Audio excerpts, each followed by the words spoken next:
Hello, folks, and peace be with you. Glad we could be with you again. We're filming this on Blur's Day, Friday, but glad we get a paper so that we can know what day it is. Yeah. This week we're going to be studying or talking about a passage from John 14, where Jesus is saying, I'm going to go away, but I'm not going to leave you alone. Just as you've been with me and I've been with you, I'm going to leave somebody with you that will be with you as well. We understand that many translations call that a paraclete, and that is one major word.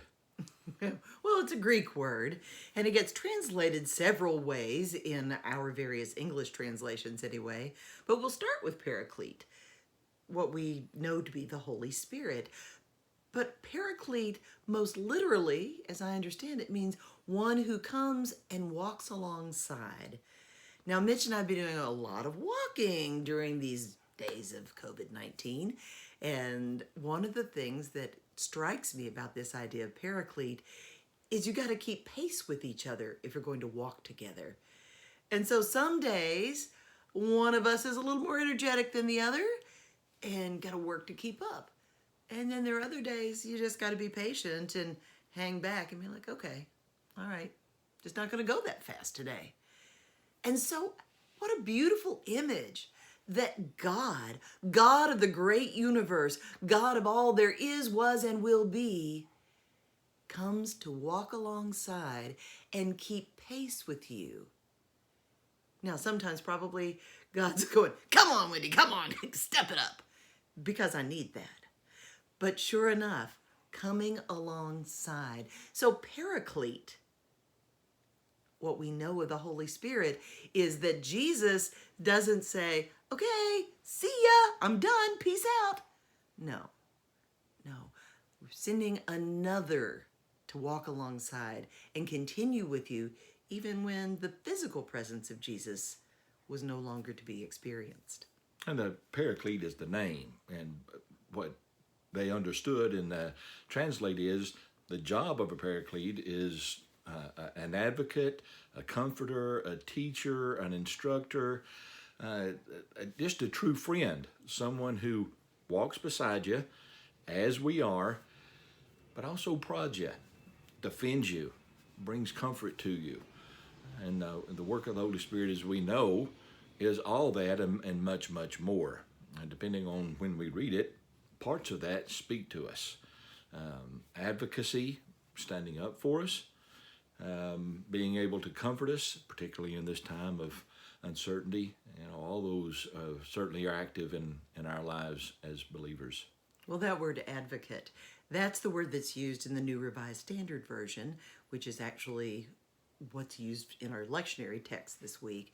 And when I read that, I was like, wow, my mind went to like the TV law shows and that kind of stuff, and even the work of advocacy and social justice issues.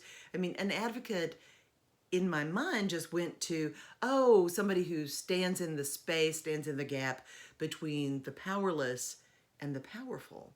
And so I really started thinking about that, thinking, okay, so I have this assurance that God sends the Spirit to intervene between us and advocate for me to God. Mm-hmm. But then it occurred to me, I mean, not like this isn't pretty obvious, but it occurred to me, but it's the other way around, because this advocate is not advocating just for me or for us to God. This advocate is of God, is the very essence of God.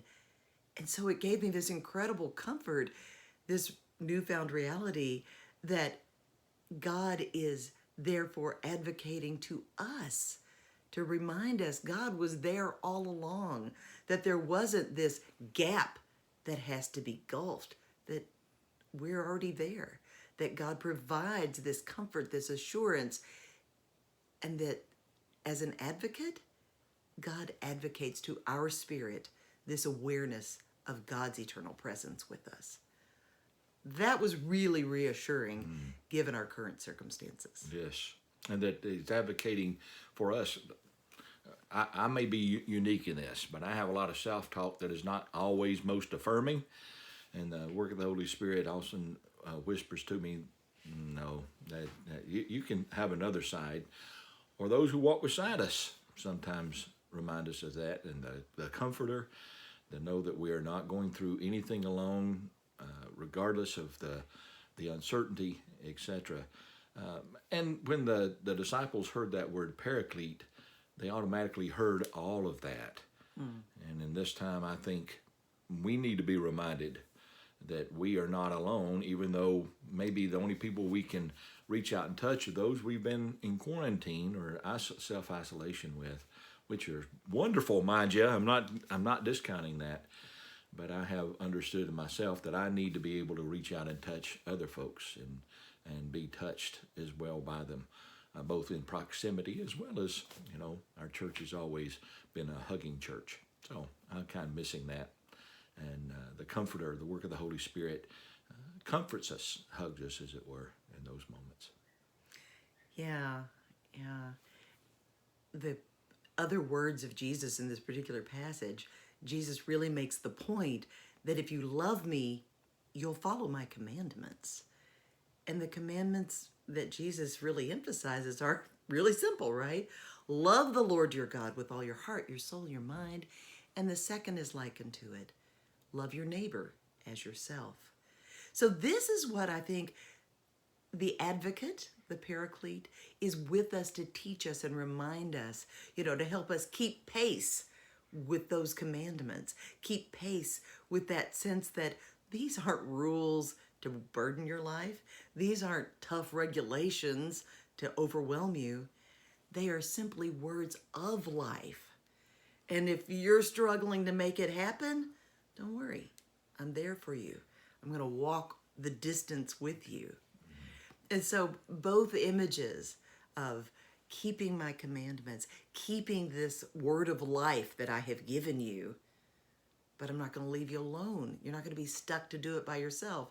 That seems to be a whole lot of what the Pharisees' issue was. It was up to them. Everything was their job, and therefore their job to regulate for everyone else. And Jesus goes, guys, take a deep breath. I am here for you. I will be here for you. Yeah, the great I am. So this week and into the future, you allow God to advocate in your spirit and be blessed. Amen. Amen.